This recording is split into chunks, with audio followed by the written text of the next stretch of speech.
India എന്ന പരമാധികാര റിപ്പബ്ലിക്കിൻ്റെ നയപരമായ ഇത്തരം തീരുമാനങ്ങൾ പ്രഖ്യാപിക്കാൻ ആരാണ് വൈറ്റ് ഹൗസിനെയും ട്രംപിനെയും ചുമതലപ്പെടുത്തിയത്? ട്രംപ് പ്രഖ്യാപിച്ചിരിക്കുന്ന ഈ ട്രേഡ് വാറിൽ, ഈ വ്യാപാര യുദ്ധത്തിൽ നമ്മൾ പൂർണ്ണമായി തോറ്റുകൊടുക്കുന്നുവെന്നാണ്. അമേരിക്കയിലെ ഗ്രാമീണ മേഖലയിലെ കാർഷിക മേഖല ഇനി രക്ഷപ്പെടാൻ പോകുന്നുവെന്ന് പറയുകയാണ്. കാരണം ലോകത്തിലെ ഏറ്റവും വലിയ മാർക്കറ്റുകളിലൊന്നാണ് ഇന്ത്യ. നമ്മുടെ രാജ്യത്തെ കർഷകരുടെ ആത്മഹത്യാ മുനമ്പായി നമ്മുടെ രാജ്യം മാറാതിരിക്കട്ടെ എന്ന് നമുക്ക് ആഗ്രഹിക്കാം ആത്മാർത്ഥമായി. അത്രയേറെ ആപൽക്കരമായ പ്രത്യാഘാതമാണ് ഈ പുതിയ തീരുമാനത്തിൻ്റെ ഭാഗമായി ഉണ്ടാകാൻ പോകുന്നത്. നോക്കൂ, ആ തീരുമാനമെടുത്തത് ഇന്ത്യയല്ല, ഇന്ത്യൻ പാർലമെൻറ്റ് കൂടിക്കൊണ്ടിരിക്കുന്ന സമയമാണ്. ഈ രാജ്യത്തെ മഹാഭൂരിപക്ഷം വരുന്ന ജനങ്ങളെയും ഇന്ത്യൻ സമ്പദ് വ്യവസ്ഥയെയും നിർണായകമായി ബാധിക്കുന്ന ഈ തീരുമാനങ്ങൾ വൈറ്റ് ഹൗസ് ഏകപക്ഷീയമായി പ്രഖ്യാപിക്കുകയാണ്. ട്രംപ് ഇന്ത്യയുടെ ആരാണ്? ഇന്ത്യ എന്ന പരമാധികാര റിപ്പബ്ലിക്കിൻ്റെ നയപരമായ ഇത്തരം തീരുമാനങ്ങൾ പ്രഖ്യാപിക്കാൻ ആരാണ് വൈറ്റ് ഹൗസിനെയും ട്രംപിനെയും ചുമതലപ്പെടുത്തിയത്?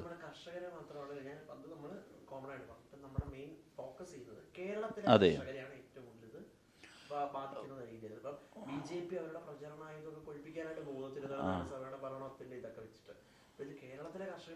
തീർച്ചയായും ഞാൻ അതിലേക്ക് വരികയാണ്. യഥാർത്ഥത്തിൽ ഇന്ത്യയിലെ ഒരു വിഭാഗം കോർപ്പറേറ്റുകളുടെ താല്പര്യം മാത്രമാണ് എല്ലാ കാലവും BJP സംരക്ഷിക്കുന്നത്. ഇക്കാര്യത്തിലും അത് തന്നെയാണ്. ഇക്കാര്യത്തിൽ ഇന്ത്യയിലെ കാർഷിക വിപണിയാണ് യഥാർത്ഥത്തിൽ തുറന്നു കൊടുക്കാൻ പോകുന്നത്. ഇന്ത്യയിലെ കർഷകർക്ക് ഇത് ഏൽപ്പിക്കാൻ പോകുന്ന ആഘാതം നിങ്ങൾ നോക്കൂ. വൈറ്റ് ഹൗസിലെ ഈ തന്ത്രപ്രധാനമായ പ്രഖ്യാപനം വന്നതിന് പിന്നാലെ ഇന്ത്യയെ ഏറ്റവും അധികം അലോസരപ്പെടുത്തുന്നത് എന്താണ്? അത് അമേരിക്കയിലെ കൃഷി സെക്രട്ടറി, അവരുടെ കൃഷി വകുപ്പിൻ്റെ സെക്രട്ടറി കൈകാര്യം ചെയ്യുന്ന ഏറ്റവും ഉയർന്ന ഉദ്യോഗസ്ഥൻ, ബ്യൂറോക്രാറ്റിൽ ഏറ്റവും ഉയർന്ന ഒരാൾ പറയുകയാണ്, ട്രംപിന് നന്ദി രേഖപ്പെടുത്തുകയാണ്. അമേരിക്കയിലെ ഗ്രാമീണ മേഖലയിലെ കാർഷിക മേഖല ഇനി രക്ഷപ്പെടാൻ പോകുന്നു എന്ന് പറയുകയാണ്. കാരണം ലോകത്തിലെ ഏറ്റവും വലിയ മാർക്കറ്റുകളിലൊന്നാണ് ഇന്ത്യ. ആ ഇന്ത്യ എന്ന് പറയുന്ന വിപണി ഞങ്ങൾക്കിതാ സ്വന്തമായിരിക്കുന്നു. എന്താണ് അമേരിക്കയിലെ കാർഷിക മേഖലയുടെ സവിശേഷത? ഒന്ന്, ഹൈലി സബ്സിഡൈസ് ചെയ്യുന്ന രാജ്യമാണ്. വൻ സബ്സിഡിയാണ് അമേരിക്ക അവരുടെ കർഷകർക്ക് കൊടുക്കുന്നത്. അപ്പോൾ വലിയ സബ്സിഡി ഇളവുകൾ ലഭിക്കുകയും അതോടൊപ്പം തന്നെ വലിയ സാങ്കേതിക വിദ്യയോടുകൂടി ഉൽപ്പാദനക്ഷമതയുള്ള ഒരു രാജ്യം. അവിടെ നിന്ന് വലിയ തോതിൽ നമ്മുടെ വിപണിയിൽ നമ്മളിവിടെ ഉൽപ്പാദിപ്പിക്കുന്ന, കർഷകർ ഉൽപ്പാദിപ്പിക്കുന്ന അതേ ഉൽപ്പന്നങ്ങൾ തീരുവയില്ലാതെ ഇന്ത്യൻ മാർക്കറ്റിലേക്ക് വന്നിറങ്ങാൻ പോവുകയാണ്. ഇത് ഏതെല്ലാം കാർഷിക വിപണി മേഖലയിലാണ്, കാർഷിക ഉൽപ്പന്നങ്ങൾക്ക് വേണ്ടിയിട്ടാണ് ഇതുള്ളത് എന്ന് ട്രീറ്റിയുടെ ഡീറ്റെയിൽ വരെ പുറത്തു വരുമ്പോൾ മാത്രമേ നമുക്ക് പറയാൻ കഴിയുള്ളൂ. പുറത്തു വരുന്ന വിവരങ്ങളനുസരിച്ച് കേരളത്തിൽ ഉൾപ്പെടെ ഉൽപ്പാദിപ്പിക്കുന്ന നിരവധി വിളകൾ ഇതുപോലെ ഇന്ത്യൻ വിപണിയിലേക്ക് വന്നിറങ്ങാൻ പോവുകയാണ്. എങ്ങനെ? ഒരു തീരുവയുമില്ലാതെ വന്നിറങ്ങാൻ പോവുകയാണ്. അപ്പോൾ ഒരിക്കലും കോമ്പീറ്റ് ചെയ്യാൻ വേണ്ടി ഇന്ത്യൻ കർഷകർ കഴിയില്ല, കേരളത്തിൽ കർഷകർ കഴിയില്ല, ഇന്ത്യയിലെ ഒരു കർഷകനും കഴിയില്ല. കാരണം ഇന്ത്യയിൽ സബ്സിഡി കൊടുക്കുന്നില്ല, ഇന്ത്യയിൽ MSP ഇല്ല, ഇന്ത്യയിൽ വളത്തിന് സബ്സിഡി ഇല്ല, വൈദ്യുതിക്ക് സബ്സിഡി കൊടുക്കുന്നില്ല. എല്ലാത്തരം സബ്സിഡിക്ക് വേണ്ടിയും മിനിമം സപ്പോർട്ട് പ്രൈസിന് വേണ്ടിയും ഇന്ത്യൻ കർഷകർ സമരം ചെയ്യുന്നൊരു കാലത്താണ് അവിടെ നിന്ന് ഒരുപാട് സബ്സിഡി ചെയ്യുന്ന, ഒരുപാട് വലിയ സാങ്കേതിക വിദ്യയുടെ സഹായത്തോടു കൂടി ഉൽപ്പാദനക്ഷമതയുള്ള ഒരു രാജ്യത്ത് നിന്ന് ഹൈ ക്വാളിറ്റി വിഭവങ്ങൾ ഇന്ത്യയിലേക്ക് ഇറക്കുമതി ചെയ്യാൻ തുടങ്ങുന്നത്. ഇത് ഇന്ത്യൻ കാർഷിക മേഖലയെ തകർക്കുമെന്നുള്ളത് ഏതൊരാൾക്കും അറിയാവുന്നതല്ലേ? അത് ഈ പുതിയ വിവരങ്ങളുടെ പശ്ചാത്തലത്തിൽ ഇപ്പോൾ പഴവർഗ്ഗങ്ങൾ പറയുന്നുണ്ട്, പയറുവർഗ്ഗങ്ങൾ പറയുന്നുണ്ട്, നമ്മുടെ നട്ട്സ് പറയുന്നുണ്ട്, ഇങ്ങനെ ഒട്ടേറെ മേഖലകൾ പറയുന്നുണ്ട്. പക്ഷേ ഇതിൻ്റെ ട്രീറ്റിയുടെ മറ്റ് വിശദാംശങ്ങൾ കൂടി പുറത്തു വരേണ്ടതുണ്ട്. എന്തു തന്നെയായാലും ഇന്ത്യൻ കാർഷിക മേഖലയ്ക്കും പ്രത്യേകിച്ചും കേരളത്തിലെ കാർഷിക മേഖലയ്ക്കും ഇതേൽപ്പിക്കുന്ന ആഘാതം ചെറുതായിരിക്കില്ല.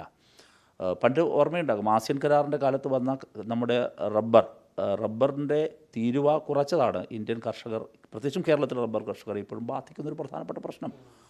അപ്പോൾ തീരുവ എന്ന് പറയുന്നത് വളരെ പ്രധാനപ്പെട്ട കാര്യമാണ്. തീരുവ ഒരു സേഫ് ഗാർഡാണ് കർഷകരെ സംബന്ധിച്ച്, ഏത് മേഖലയെ സംബന്ധിച്ചും.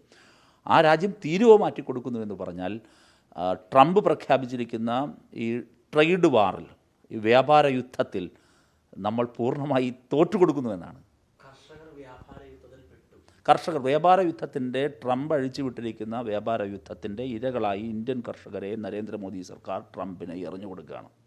അതിൻ്റെ വിക്ടിംസായി ഇന്ത്യയിലെ കർഷകർ, നമ്മുടെ കേരളത്തിലെ തീർച്ചയായും നമ്മുടെ കാർഷിക മേഖലയെ ആശ്രയിക്കുന്ന ജനങ്ങൾ, ഇവരിപ്പോൾ പറയുന്നത് കൃഷിക്കാർക്ക് ഞങ്ങൾ കിസാൻ സമ്മാൻ നിധി കൊടുക്കുന്നു എന്നാണല്ലോ. 2000 രൂപ വെച്ചിട്ട് ഒരു നിർദ്ദിഷ്ട കാലയളവിനുള്ളവരുടെ അക്കൗണ്ടിൽ കൊടുക്കുന്നു എന്നാണല്ലോ പറയുന്നത്.